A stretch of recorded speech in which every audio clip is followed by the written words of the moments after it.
Ang gusto ko, unahin mo ako dahil asawa mo ko. Pagod na ako sa'yo!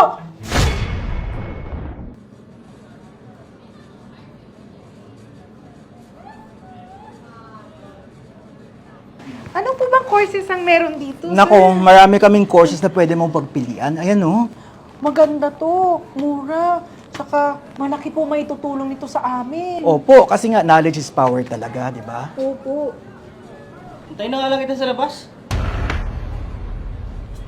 Naku, pasensya na po kayo sa asawa ko. May iniinda lang po. Saan po ba kailangan kong Pirmahan? pilapan Dito lang, dito lang.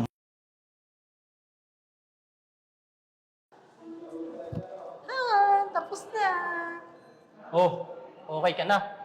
Oo naman. Naku, masaya kaya ako.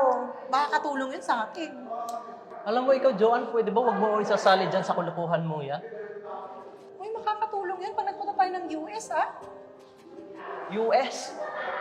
Okay na ako dito, Joanne. Ikaw naman.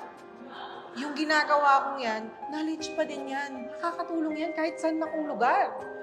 Alam mo ikaw, ang dami mong dada. Magaling ka sumagot.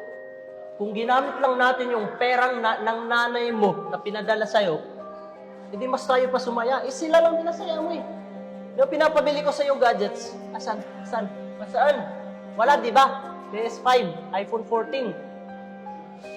Han, investment yun. Para sa akin, para sa'yo. Supportahan mo naman ako. Ah, ganon. Eh, bahala ka sa sarili mo.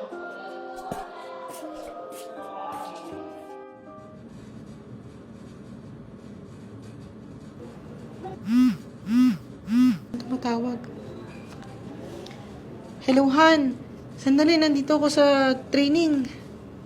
Lintik ka, Joanne! Umalis ka na naman na walang pagkain sa bahay! Han, naisip ko, day off mo naman. Baka pwedeng ikaw nang maghanda sa pagkain mo. Tsaka, kasi kanina malilate na ako. Sorry, Han. Sorry.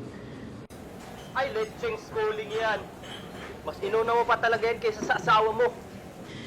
Han, hindi naman sa ganun. Alam mo, Jo, unti na lang, magwawala na ako dyan. Han, huwag naman ganyan. Promise ko sa'yo, matatapos na ako. Iluluto ko yung paborito mong ulam, okay? Promise. Makikita mo pag uwi mo, tatamaan ka talaga sa akin.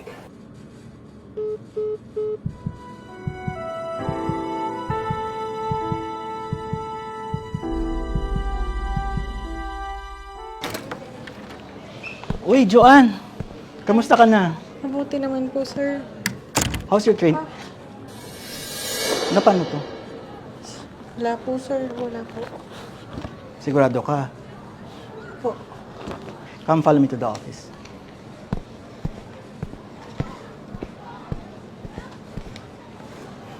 Joanne, ano ba nangyayari sa'yo?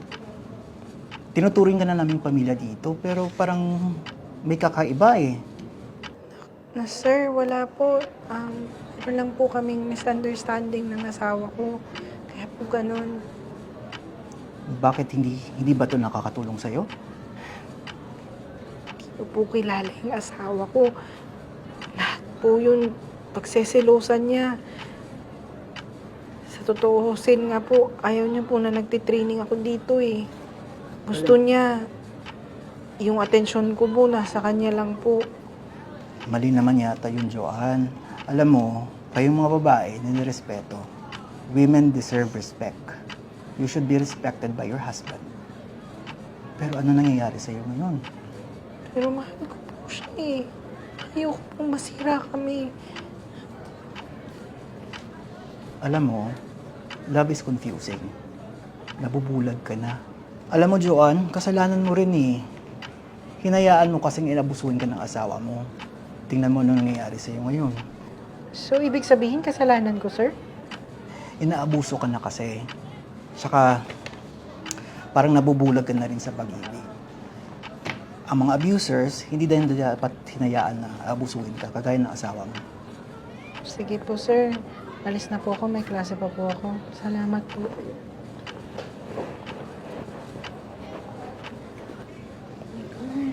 Oh, girl, saan ka galing? Hindi naman si sir. Parating nga yun. Naku, galing kasi ako kay Sir Chris kanina.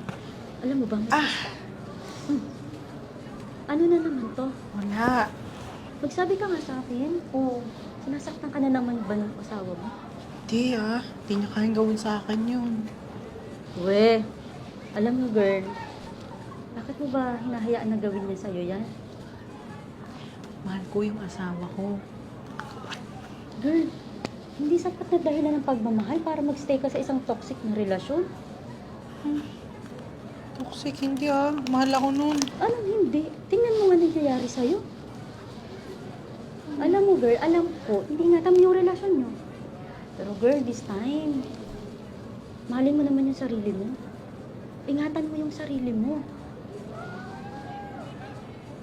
Alam mo, kung hindi ka niya kayang irespeto bilang babae at asawa, ikaw sa sarili mo, matuto kang irespeto yung pagkatao mo, yung pagkababae mo. Makinig ka naman minsan sa mga nagsasabi sa'yo. Alam mo, kapag sinaktan ka niya minsan, uulit-ulitin niya yan. Yung pananakit kapag nasimulan, nagiging paulit-ulit yun. Pag-isipan mo yung sinabi ko sa'yo, ha? Sige na, mag-review na tayo.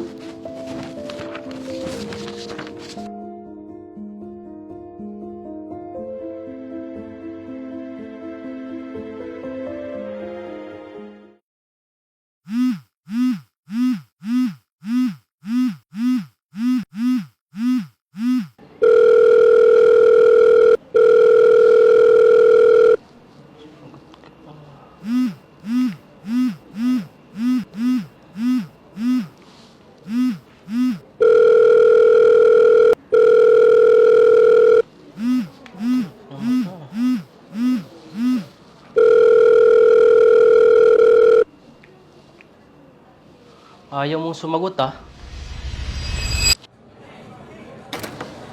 Pre, nandiyan ba si Joanne? Nasa loob. Sir, teka. Joanne!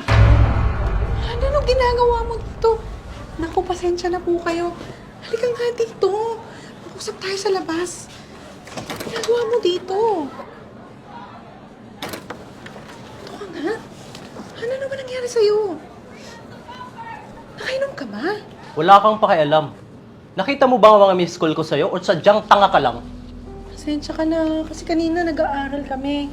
Alam mo ba, dito sa Brilliant Minds, ang dami kong natututunan. Han, magagamit natin to kapag nag-US tayo. Joanne, wala akong pakialam. Ang gusto ko, unahin mo ako dahil asawa mo ako. Alam mo, pikon na ako sa'yo eh. Ako, pikol na sa'yo. Pagod na ako sa'yo. Pati pa naman sa pag-aaral ko, pagsisilosan mo. Ano ka? Sira ulo? Gusto mong umasenso tayo? Paano mangyayari yun, ha? Pag uuwi ka, wala kang ginawa kundi mag-ML, uminom, at manood buong araw. Sasagot ka pa. Di pa ako tapos! Kung inaakala mo, ikaw ang buong buhay sa pamilyang to, hindi mo ba naisip, ha? Lagi tayong binibigyan ng allowance ng nanay ko. Kung gusto mong tuparin natin ang mga pangarap natin, gumanaw ka! Hindi yung ganyan ka! Ano, aasa ka sa loto? Ha? Gumawa tayo ng sarili nating swerte! Ayoko na sa relasyon na to! Mag-isa ka!